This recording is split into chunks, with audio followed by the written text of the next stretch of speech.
They say Black Pine Creek's been haunted ever since Old Man Sawyer vanished one stormy night, decades ago. Nobody really knew the full story, but every kid in town knew to stay off the creek when the fog rolled in thick and heavy, when the owls cried louder than usual, and the reeds whispered secrets to one another. One late summer, a young couple from out of state, Emily and Jack, rented a cabin by the creek. "Perfect place to get away," Emily said, brushing dirt off her hiking boots.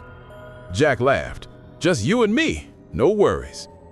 But Emily noticed the locals giving them that quiet, worried look, like they'd just seen a wolf in the road, like they knew something the visitors didn't. The first night, the wind howled and branches scratched the windows, but the couple laughed it off. That is, until Emily saw it. A figure standing by the creek, tall, thin, eyes glowing faint green in the moonlight. "Jack, do you see that?" she whispered, her hand trembling.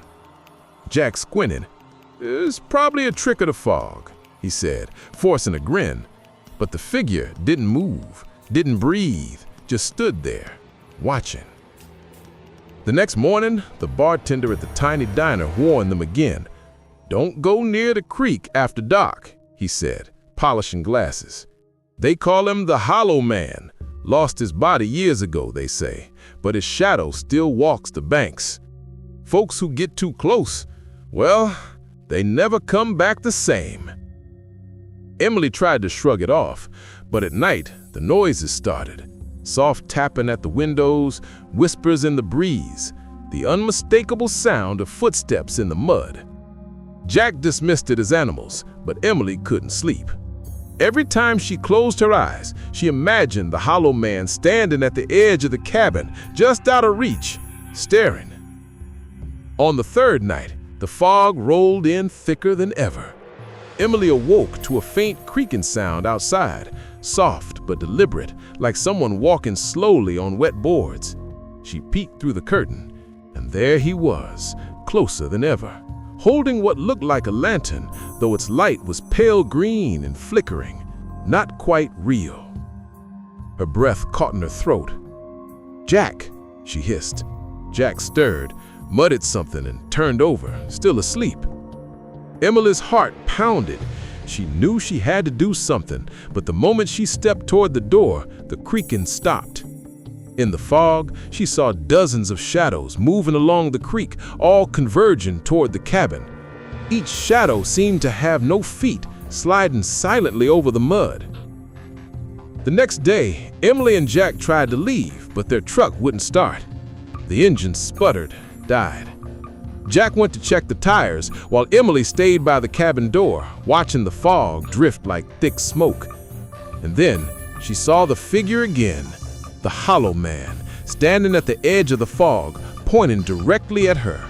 His hand was skeletal, eyes green and glowing, lantern swinging slowly. Emily felt cold all the way to her bones. By nightfall, the shadows surrounded the cabin. The lantern's glow slipped under the door like fingers, and a whispering voice filled the room. "You should not have come here. The creek remembers." Jack was still outside, and when he ran in, Emily screamed. The Hollow Man was no longer by the fog. He was inside, just beyond the window, staring through the glass with those empty, glowing eyes. The couple tried to escape, but every door led back inside the cabin. The windows opened to the creek, but stepping through brought them back to the living room. Hours passed, or maybe minutes. Emily couldn't tell. Every sound, the wind, the branches, even their own breathing was amplified, echoing as if the house itself were alive. Finally, as the lantern's glow grew brighter, Emily felt something cold wrap around her ankle, tugging. She screamed, but Jack could not see what held her. The next morning, the fog had lifted. The cabin stood empty. No signs of struggle, no truck, nothing, except a single lantern lying on the porch, flickering green. Folks in town still say If you camp near Black Pine Creek, you'll hear a faint tap on your window, a shadow at the edge of the fog, just waiting. Some say the Hollow Man wants company. Others say he is simply collecting stories, souls, or anyone foolish enough to ignore the warnings. And if you happen to see him, watch the lantern closely, because the next time you blink, you might already be part of the fog.